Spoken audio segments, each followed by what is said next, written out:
बहुत सारी तालियों में वेलकम करते हैं जनाब इफ़त उमर साहिबा जी।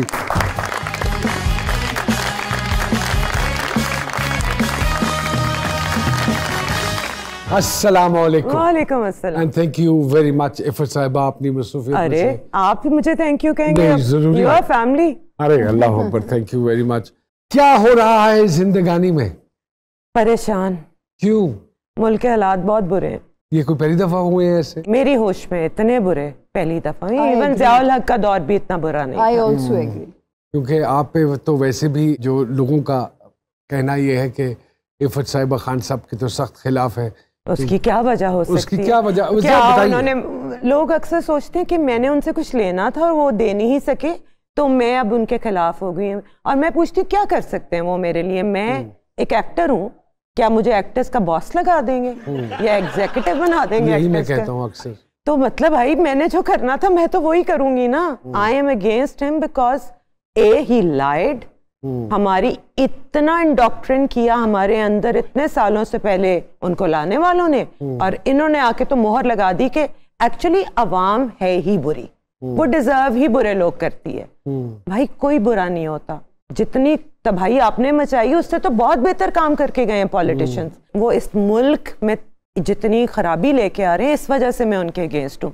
बाकी उन्होंने मेरी कोई भैंस नहीं चुराई। बिल्कुल ठीक बात है, क्योंकि आपका एक अपना यूट्यूब चैनल था, उस पे सटायर जी, तो वो उस पे लोगों को बहुत एतराज़ात और फिर हमने आई ट्रेंडेड ट्वाइस हाँ on Twitter because of his supporters. लेकिन नाउ इट्स चेंजिंग। नोमी अब कोई उनकी फेवर में नहीं बोल रहा, अब लोग चुप हो गए। एटलीस्ट अब गालियां नहीं पड़ रही। जब वो चल रहा था आपका वो सटायर वाला प्रोग्राम, तो लोगों का कहना और मानना ये था कि ये इतनी खिलाफ क्यों है, क्या वजूहात है, क्या आप दूसरी पार्टी से ऑपोजिशन से मिल गई हैं इसलिए? ऑपोजिशन से मिलके मैंने क्या बन जाना है पहले ये बता दें। नजम सेठी साहब के साथ I love him and admire him, that's why. उनके साथ शुरू उनका कोई ताल्लुक नहीं था उस शो से, वो मैं किसी और के साथ कर रही थी।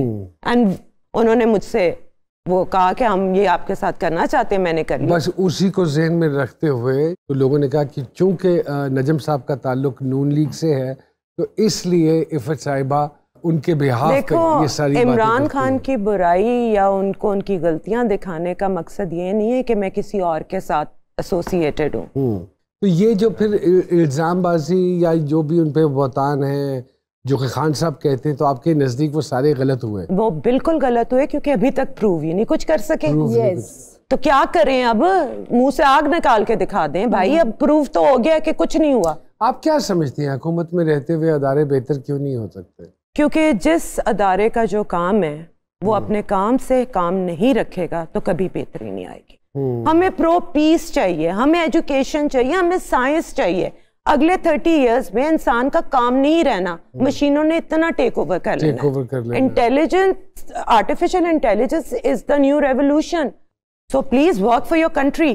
तो आप इसके भी अगेंस्ट हुई कि अगर खान साहब ये कह रहे हैं कि अर्तुगरुल जैसे ओ भाई जिसकी हिस्ट्री हमारी सब कॉन्टिनेंट की हिस्ट्री है, उन लोगों ने हमें इन्वेट किया था। समझो ये फिक्शनल कैरेक्टर्स हमें नहीं चाहिए, हमें साइंसदान चाहिए। उन पे बुलाओ यार। इस वक्त तो पूरे पाकिस्तान में एक मैथमेटिशियन, एक साइंटिस्ट नहीं जो वर्ल्ड ओवर पहचाना जाए। हूद बॉय बेचारे एक बोलना शुरू हुए, उनकी क्या हालत कर दी इस मुल्क ने। उनको सलूट मिलने चाहिए, the kind of brains he have. लेकिन क्या कल बैठ के आफ्ताब इकबाल ने उनको एथियस्ट कह दिया।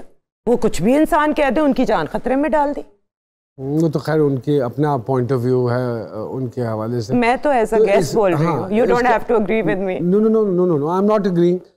लेकिन मुझे एक बात बताइए, इसका मतलब ये हुआ कि ये जो अभी एक सीरियल बनने जा रहा है सलाउद्दीन अयूबी के नाम से, he is not our hero, लेकिन पूरे पाकिस्तान के फनकार, क्योंकि इंडोक्ट्रिन की है, इंडोक्ट्रिन है। जब से पाकिस्तान बना इंडोक्ट्रिन।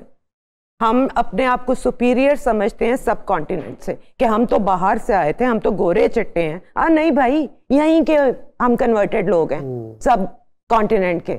समझो इस बात को, हमारी हिस्ट्री सब कॉन्टिनेंट की है। Turkey is not our history. Yes, लेकिन वो कहते हैं तो क्या हम मान जाए? कहते रहे, वो कहते रहे। अगे जड़ा उन्होंने चंद चढ़ा दिता और की रहा।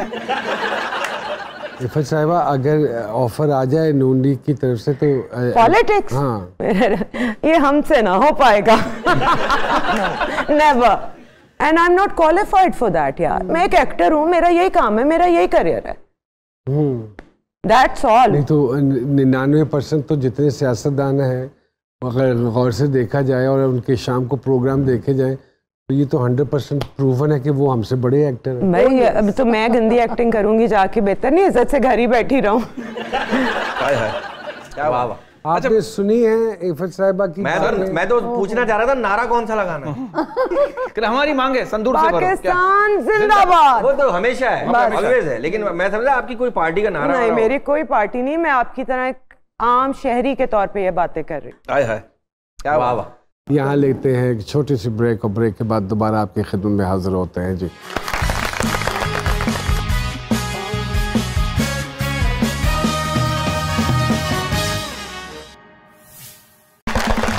वेलकम बैक टू जी सरकार।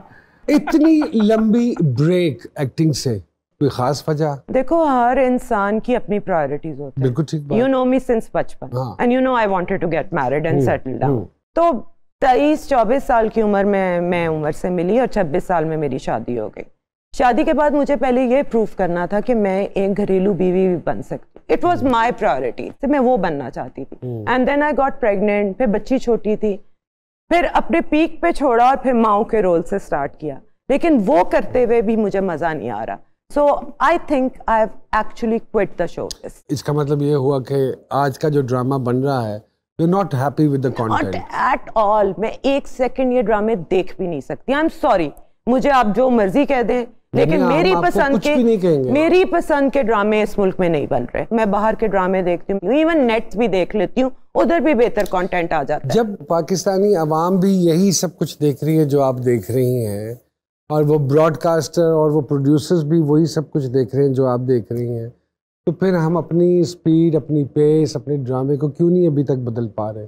क्योंकि रेटिंग्स आ रही हैं। रेटिंग्स आ रही हैं। इफ़त जी, जब हर एक को ये अवेयरनेस है कि ये वो कल्चर नहीं हमारा जो दिखाया जा रहा है, तो रेटिंग आ कहाँ से रही है? भाई हमें इंडोक्ट्रिन किया गया, हमारे ज़हनों में यही हीरोज हैं, यही सब कुछ चाहिए। And this is the priority के अवाम को बेवकूफ बनाए रखो, अदारे ने जो करना है करता जाए। तो आप समझते हो कि gradually with the passage of time the content will change eventually? It will, evolution तो होएगी। It has to, it has to. और इनका YouTube का प्रोग्राम मैंने उज़मी ने बहुत फॉलो किया। मैं सैटायर बहुत अच्छा करती हूं। अच्छा भाईजान, जो खवातीन जो अंदर से कुड़ी होती है, यार मैं कब बोलूंगी, नहीं बोल पाती, ये बोल देती हैं। अगर मैं गलत, बिल्कुल सही कह रहे हैं आप। जो कोई नहीं बोलता वो मैं बोलती हूँ। ये बताइए, बस सच है मैम कि अकलमंद आदमी वो है जो अपनी बीवी से ज्यादा कमाए, और अकलमंद औरत वो है जो ऐसा आदमी ढूंढ निकाले।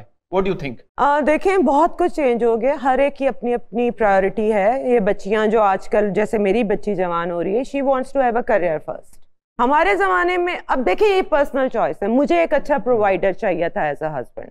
इफ़त जी, आपने कहा माशाल्लाह आपकी बेटी जवान हो रही है, अल्लाह उसका नसीब अच्छा करे। She is 21। आप बूढ़ी क्यों नहीं हो रही?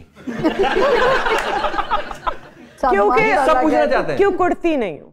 नहीं, अभी आप कुड़ती नहीं हूँ। इफ़त जी, आपने जिस तरह अभी कहा तो ऐसा लगा कि आप पुड़ी हैं जब भी आप नहीं, पर गुबार निकाल लिया ना। अच्छा, निकाल लिया। देखिए, वही वाली बात है।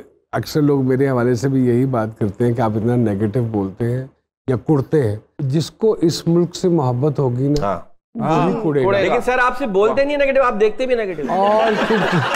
और कुड़ना कोई गलत बात नहीं है।